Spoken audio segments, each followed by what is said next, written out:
దేవుని పరిశుద్ధమైన నామమునకు స్తోత్రములు. దేవుని యొక్క సన్నిధిలో ఆయన మాటలు వినటానికి, దేవుని యొక్క వాక్యం ద్వారా బలం పొందుకోవటానికి కర్మేలు అగ్ని అనేటువంటి మా ఈ కార్యక్రమంలో మరొకసారి ఏకీభవించిన మీ అందరూ కూడా ప్రభునామమున హృదయపూర్వకంగా వందనాలు తెలియజేస్తూ ఉన్నాం. దేవుడు మిమ్మల్ని అందరినీ బహుగా ఆశీర్వదించునుగాక. ఆమేన్. ఎలా ఉన్నారండి? మీరందరూ బాగున్నారా? దేవుని యొక్క కృప మనకు తోడుగా ఉంటుంది కాబట్టి మనము మరొకసారి ఆయన పాద సన్నిధిలో ఏకీభవించాం. దేవుడిచ్చినటువంటి సమయాన్ని మనం వ్యర్థం చేసుకోవద్దు, కానీ దానిని సద్వినియోగం చేసుకుంటూ దేవుని సన్నిధిలో దినదినము బలాభివృద్ధి పొందుతూ ఆయన రాకడకు సిద్ధపడదాం. అటువంటి కృప ప్రభు మీకు అందరికీ అనుగ్రహించునుగాక. ఆమేన్. లేఖనాన్ని మనము ధ్యానం చేసుకుందాం. ప్రకటన గ్రంథము 11వ అధ్యాయం 4వ వచనాన్ని చదువుకుందాం. వీరు భూలోకమునకు ప్రభువైన వాని ఎదుట నిలుచుచున్న 2 ఒలీవ చెట్లును దీపస్తంభములునై ఉన్నారు. దేవుడి మాటలు మన వినికిడిలో ఆశీర్వదించునుగాక. ఆమేన్. అందరము ఆమేన్ అని చెప్దామా? ఆమేన్. ప్రియ దేవుని బిడ్డలారా, అపోస్తుడైనటువంటి యోహాను ద్వారా పరిశుద్ధాత్మ దేవుడు వ్రాయించినటువంటి ఈ యొక్క ప్రాముఖ్యమైనటువంటి ప్రకటన గ్రంథము, అంటే దేవుని యొక్క ఆత్మచేత నింపబడి ప్రార్థనాపూర్వకంగా చదివితే తప్ప మిగిలినటువంటి వారికి ఎవ్వరికి కూడా అర్థం కానటువంటి గ్రంథము ప్రకటన గ్రంథము. బైబిల్ గ్రంథములో కొన్ని పుస్తకాలు ఉన్నాయి, కానీ ప్రకటన గ్రంథము ఎవరికి కూడా అర్థం కాదు. కానీ పరిశుద్ధాత్మ దేవుడు మనకు వ్రాయించినటువంటి మాటలు ఆయన్ని గనక మనం అడిగితే పరిశుద్ధాత్మ దేవుడే మనకు బోధించేవాడుగా ఉన్నాడు. పరిశుద్ధాత్మ దేవుడు మనలను బలపరచడానికి ఈ ప్రకటన గ్రంథము ద్వారా మనకు ఒక విధమైనటువంటి హెచ్చరిక, ఒక రకంగా మనం చూస్తే దేవుడు మన పట్ల ప్రేమతో ముందుగానే జరగబోయేటువంటి సంగతులు తెలియచేస్తున్నటువంటి వాడుగా ఉన్నాడు. రాబోయేటువంటి దినాలలో ఏం జరగబోతా ఉంది అనేటువంటిది ఈ ప్రకటన గ్రంథంలో ప్రాముఖ్యంగా వ్రాయబడ్డాయి. అందులో వ్రాయబడినటువంటి ఈ మాటలో వీరు భూలోకమునకు ప్రభువైన వాని ఎదుట అనేటువంటి పదం ఇక్కడ ఈ 4వ వచనం ప్రారంభంలో వ్రాయబడింది కదా. వీరు అనేటువంటి ఆ పదముతోటి ఈ వచన భాగము ప్రారంభమైంది. వీరు అంటే ఎవరు అంటే దానికి ముందు వచనంలో మనం చూస్తే ప్రకటన గ్రంథం 11వ అధ్యాయము 3వ వచనంలో నేను నా 2 సాక్షులకు అధికారం ఇచ్చేదను అని ఒక మాట వ్రాయించాడు. వీరు అంటే అక్కడ ఎవరిని గురించి తెలియచేయబడింది అంటే 2 సాక్షులను గురించి తెలియచేయబడింది. ప్రియ దేవుని బిడ్డలారా, 2 సాక్షులు ఈ యొక్క లోకము అంతము అయ్యేటువంటి ఆ దినములలో సంపూర్ణంగా అంతము కాబోతున్నటువంటి ఆ పరిస్థితులలో ప్రభువు పరిశుద్ధాత్మ దేవుడు 2 సాక్షులను ఆయన ఈ లోకములో పంపించబోతా ఉన్నాడు. వారు చేసినటువంటి పరిచర్య ఈ సందేశంలో మనము జ్ఞాపకం చేసుకోవచ్చు. ఇది మొదటి పార్ట్గా, మొదటి భాగంగా ఉంటే నెక్స్ట్ వచ్చేటువంటి ఎపిసోడు సెకండ్ పార్ట్గా ఉంటుంది. ఈ 2 పార్ట్లు మీరు జాగ్రత్తగా వినండి. మిస్ అయితే మీరు ఈ మాటను సరిగా అర్థం చేసుకోలేరు. నాకు ఏదో టైంపాస్కి వింటున్నానండి అంటే అది మనకు ఉపయోగం లేదు. దేవుని యొక్క ఆత్మ, పరిశుద్ధాత్మ దేవుడు మీకు కొన్ని ప్రాముఖ్యమైన సంగతులు, లేఖనములో వ్రాయించినటువంటి సంగతులు తెలియచేయటానికి ఇష్టపడతా ఉన్నాడు కనుక నువ్వు శ్రద్ధగా వినాలి. వీరు భూలోకమును ప్రభువుగా ఉన్నటువంటి 2 వ్యక్తులు, వారి లక్షణాలు, వారి పరిచర్య ఎలా ఉన్నది అంటే వారు ఎలాంటి వారుగా ఉన్నారు అంటే లేఖనము మనకు తెలియజేస్తున్నటువంటి మాట, లేఖనం మనకు తెలియజేస్తున్నటువంటి మాట ఏంటంటే అది 1, 2 ఒలీవ చెట్లతో వారు పోల్చబడి ఉన్నారు. రెండవది దీపస్తంభములతో పోల్చబడి ఉన్నారు. దేవునికి మహిమ కలుగునుగాక. హల్లెలూయా. ప్రియ దేవుని బిడ్డలారా, 2 ఒలీవ చెట్లు,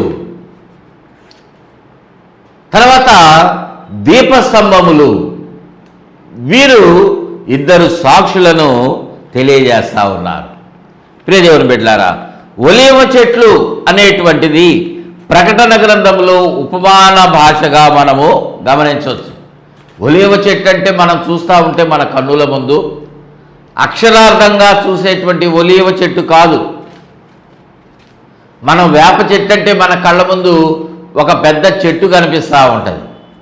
వేపకాయలు, వేప పూత ఉన్నటువంటి చల్లటి గాలినిచ్చేటువంటి చెట్టు అది కనిపిస్తూ ఉంటుంది. మామిడి చెట్టు అంటే మామిడికాయలు ఉంటాయి. ఇట్లా మనం వాటిని చూస్తాం మన కళ్ళ ముందు ఆ పేరు పలకగానే. కానీ ఇక్కడ ఒలీవ చెట్టు అంటే అది అక్షరార్థంగా ఉన్నటువంటిది కాదు. లేఖనం మనకు తెలియజేస్తున్నటువంటి మాట అది ఎలా ఉన్నదంటే వ్యక్తులకు పోల్చబడినటువంటిదిగా ఉన్నది. బైబిల్ గ్రంథము ఈ ఒలీవ చెట్టుని ఇక్కడ వ్యక్తితోటి పోలుస్తూ ఉన్నాడు. చూడండి, కీర్తనల గ్రంథములో 128వ కీర్తన 3వ వచనములో మనం చూసినట్లయితే మీ పిల్లలు ఒలీవ మొక్క వలె వారు ఉన్నటువంటి వారుగా ఉన్నారనేటువంటి ఒక మాట అక్కడ పరిశుద్ధాత్మ దేవుడు బిడ్డలను పోల్చి వ్రాస్తా ఉన్నాడు. ప్రియమైన బిడ్డలారా, మన పిల్లలు ఎలా ఉండాలి అనుకుంటామంటే పచ్చడి ఒలీవ మొక్క వలె, అంటే ఆశీర్వదించబడినటువంటి అనుభవం. మనం పచ్చగా ఉన్నామంటే దాని అర్థం ఏంటి?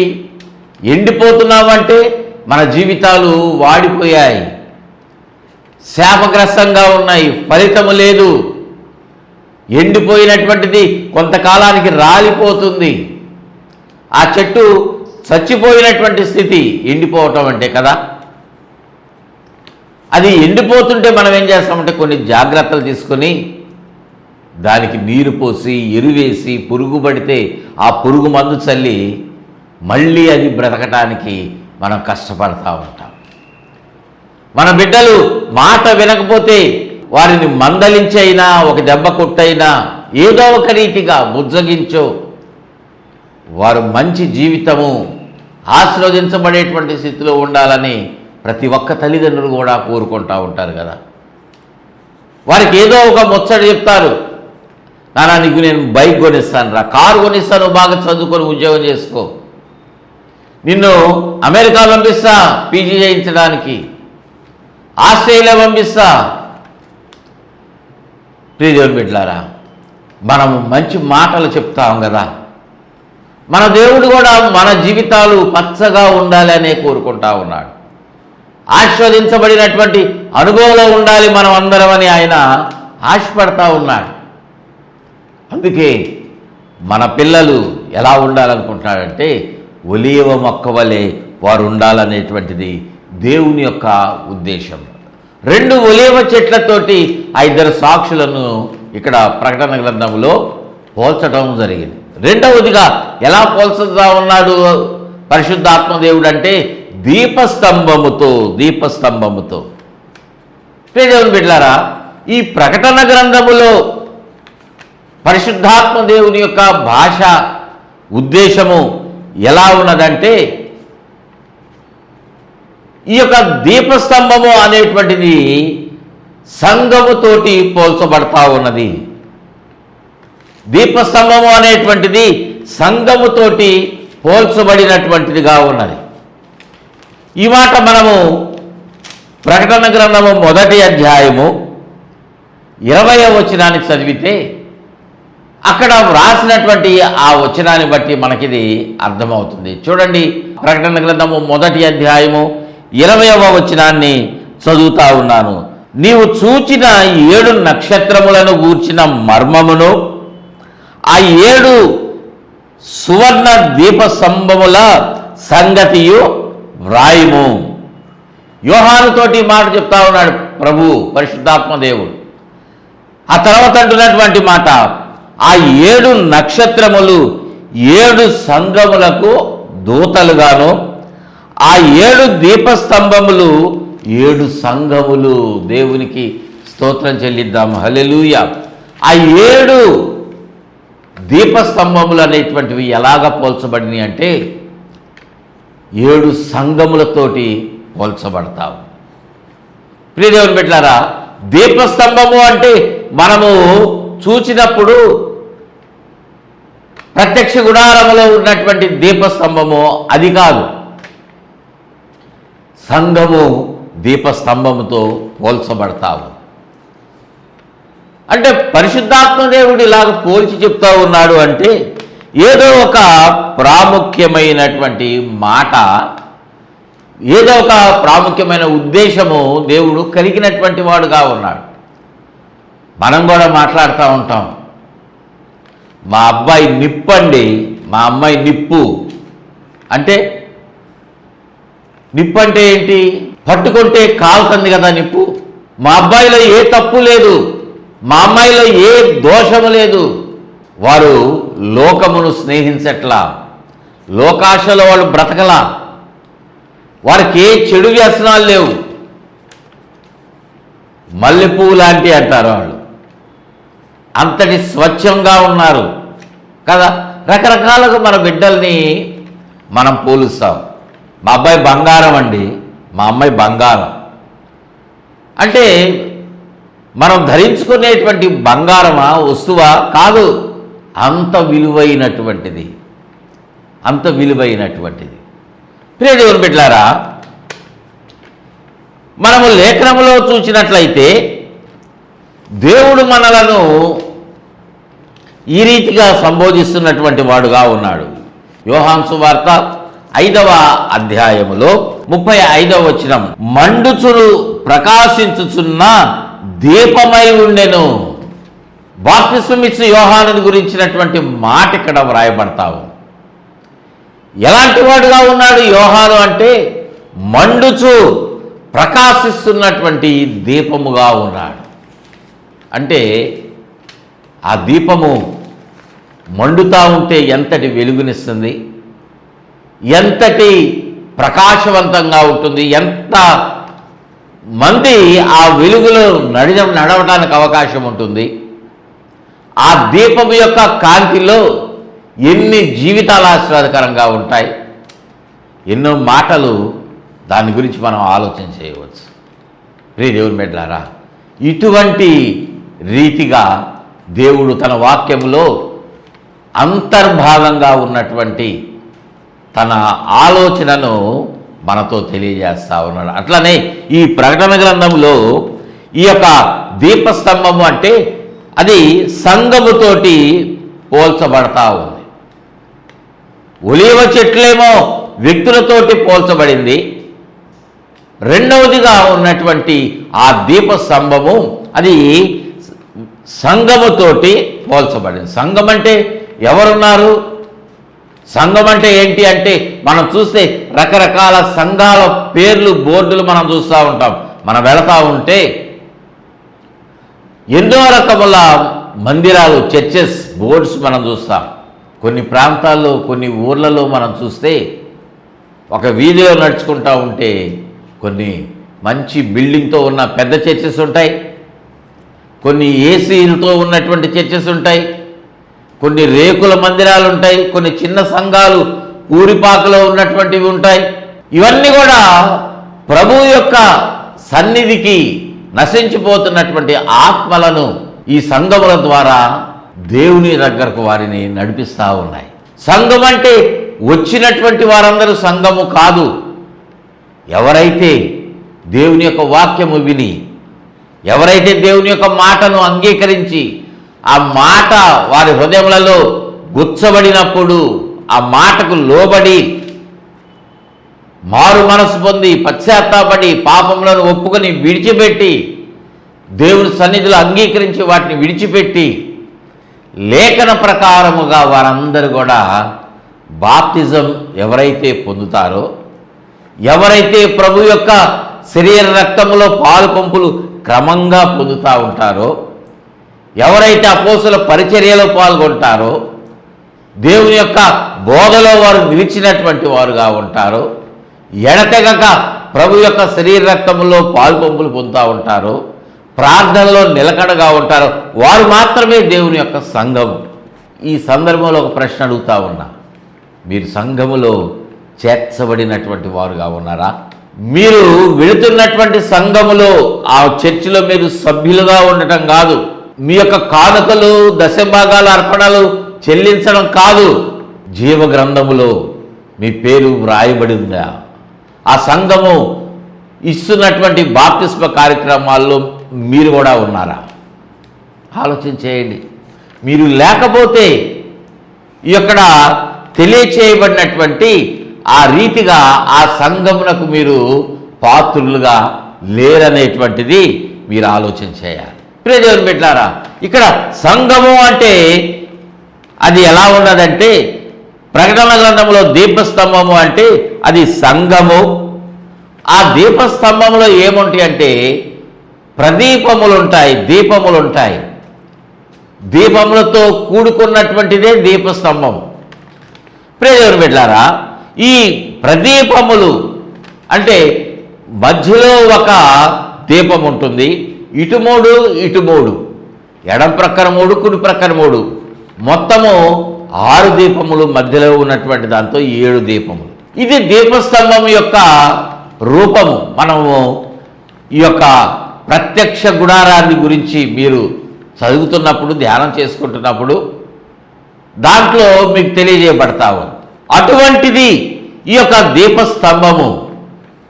ఒక్కొక్క దీపము దేనికి గుర్తుగా ఉన్నదంటే ఒక విశ్వాసికి గుర్తుగా ఉన్నది. ఈ మాట గుర్తుపెట్టుకోండి. అక్కడ ఉన్నటువంటి ఆ దీపస్తంభంలో ఉన్నటువంటి ఆ ప్రదీపములు, దీపములు, ఒక్కొక్క దీపము ఒక విశ్వాసిగా ఉన్నది. అంటే ఇక్కడ పోల్చబడినటువంటి ఇక్కడ ఉన్నటువంటి ఈ ఇద్దరు సాక్షులు దీపస్తంభంలో వారు పాలి భాగస్తులుగా ఉన్నారు. దేవునికి మహిమ కలుగునుగాక. హల్లెలూయా, హల్లెలూయా. ప్రియదేవుని బిడ్డలారా, ఇది దీపస్తంభము యొక్క పోలిక. దేవునికి మహిమ కలుగునుగాక. హల్లెలూయా. ప్రియదేవుని బిడ్డలారా, ఈ సమయమున మనము మొదటిదిగా ఉన్నటువంటి ఒలీవ చెట్టును గురించినటువంటి కొన్ని మాటలు ధ్యానం చేసుకుందాం. ప్రియదేవుని బిడ్డలారా, ఈ ఒలీవ చెట్లను గురించి మనము మన యొక్క ఆత్మీయ జీవితములో, లేకపోతే ఆ ఇద్దరు సాక్షుల యొక్క జీవితాలలో పరిశుద్ధాత్మ దేవుడు మనకు బోధిస్తున్నటువంటి మాట మనము ఆలోచన చేసినట్లయితే, ఈ 2 ఒలీవ చెట్లు ఎలా ఉన్నాయంటే, మనం మొట్టమొదటిగా నేర్చుకున్నటువంటి రీతిలో ఈ ఒలీవ చెట్టు అనేటువంటిది ఇక్కడ ఈ ఇద్దరు సాక్షులకు గుర్తుగా మనము చూస్తున్నటువంటి వాళ్ళంగా ఉన్నాము కదా. ఈ 2 ఒలీవ చెట్లు మనము ఆలోచన చేసినటువంటి ఈ సమయమున, అదే రీతిగా 2 ఒలీవ చెట్లు మాత్రమే కాదు, దీపస్తంభములు అని కూడా మనం విన్నాం. వీటిని బట్టి మనం చూసినప్పుడు ఇక్కడ ఉన్నటువంటి ఈ రెండు సంఘాలుగా ఉంటా ఉన్నాయి. ఈ 2 సంఘాలు ఎలా ఉన్నాయంటే, ఇది కేవలము అక్షరార్థంగా ఉన్నటువంటి సంఘాలు కాదు. ఇది మొట్టమొదట మనం గుర్తుపెట్టుకోవాలి. ఒలీవ చెట్లు అంటే ఇద్దరు వ్యక్తులు కాదు, దీపస్తంభములు అంటే 2 సంఘాలు మాత్రమే అక్షరార్థంగా కాదు. ఈ 2 సంఘాలు అనేటువంటివి, ఈ 2 అనేటువంటివి ఎలా ఉన్నాయంటే ఆత్మాభిషేకముతో కలిసి ఉన్నటువంటివి. ఈ మాట గుర్తుపెట్టుకోండి. ఈ 2 సంఘాలు లేకపోతే ఈ ఇద్దరు వ్యక్తులు ఎలాంటి వారుగా ఉన్నారంటే ఆత్మాభిషేకమును కలిగి నాటి దినమున పరిచర్య చేయబోతున్నటువంటి వారుగా ఉన్నారు. ఇది జరగలేదు, ఇంకా రాబోయేటువంటి దినములలో జరగబోతున్నటువంటి ఒక ప్రాముఖ్యమైనటువంటి పరిచర్య. నేటి దినాలలో చాలామంది ఉన్నారు పరిచర్య చేస్తున్నటువంటి వారు. కానీ రాబోయేటువంటి దినాలలో ఇద్దరు సాక్షుల ద్వారా తెలియజేయబడుతున్నటువంటి దేవుడు చేసేటువంటి ఆ పరిచర్య చాలా ప్రాముఖ్యమైనటువంటిది. అటువంటి పరిచర్య, అటువంటి దేవుని యొక్క ప్రణాళిక రాబోయేటువంటి దినాలలో మనం చూడబోతా ఉన్నాం. మనం బ్రతికి ఉండకపోవచ్చేమో, కానీ ఎవరైనా మన కుటుంబంలో బిడ్డలు ఉంటారు కదా, మీరు వారికి తెలియచేయండి. మీరు విన్నటువంటి మాటలు వారికి తెలియచేయండి. వారి బిడ్డలు ఎవరైనా సరే మన తరములలో వారు చూచేటువంటి వారుగా ఉంటారు. ఇది గొప్ప ఆశీర్వాదం. దేవునికి మహిమ కలుగును గాక. హల్లెలూయా. ప్రియ దేవుని బిడ్డలారా, అంటే ఇది ఎలాంటి ఇదిగా ఉంటుంది అంటే అంత్యకాలంలో జరగబోతున్నటువంటి ఒక ప్రాముఖ్యమైనటువంటి సంఘటన. మనం అనుకోవచ్చు, మీరు అనొచ్చు, అడగొచ్చు, అదేంటన్నా మనం అంత్యకాలంలో ఉన్నామని చాలామంది పాస్టర్స్ చెప్తా ఉన్నారు, దైవ సేవకులు చెప్తా ఉన్నారు. లోకంలో జరుగుతున్నటువంటి సంఘటనలన్నీ మనం చూస్తున్నప్పుడు అంత్య దినాల్లో ఉన్నాం, యుద్ధాలు జరుగుతూ ఉన్నాయి, రాజ్యం మీదకు రాజ్యం వస్తూ ఉంది, అపవాది అనేక మందిని ప్రేరేపిస్తూ పాపాల్లో పడేస్తూ ఉన్నారు, పాప ఊబిలో చాలామంది చిక్కుకుపోతూ ఉన్నారు కదా. ఇది అంత్య దినాలకు సూచనని చెప్తా ఉన్నాయని కొన్ని వాక్యాలు కూడా చెప్తా ఉన్నారు. నిజమే, కానీ మనం అంత్య దినాల్లోనే ఉన్నాము. కానీ ఇంకొంత కాలము రాబోతా ఉంది. ప్రభు యొక్క లేఖనాలలో మనకు తెలియజేసినటువంటి ఆ సూచనలు కొన్ని నెరవేర్పులోనికి రాలేదు. మీరు ప్రకటన గ్రంథాన్ని క్లియర్గా చదవండి. పరిశుద్ధాత్మదేవుడు మీకు బోధించినటువంటి సమయంలో మీకు అవి అర్థమవుతాయి. కర్మేలు అగ్ని అనేటువంటి నా యొక్క ఈ యూట్యూబ్ ఛానల్ని మీరు సబ్స్క్రైబ్ చేసుకోండి. అందులో ప్రకటన గ్రంథమును గురించినటువంటి వర్తమానాలు నేను చాలా తెలియజేసి అప్లోడ్ చేశాను. మీరు వాటిలో మీరు వినొచ్చు. ప్రియ దేవుని బిడ్డలారా, రాబోయేటువంటి దినాలలో జరగబోతున్నటువంటి సంగతులు చాలా క్లియర్గా మీకు నేను తెలియజేశాను. పరిశుద్ధాత్మ దేవుడు ఇచ్చినటువంటి తలంపును బట్టి అవి నేను తెలియజేశాను. వాటిని మీరు వింటే మీకు అవి ఆస్వాదకరంగా ఉంటాయి.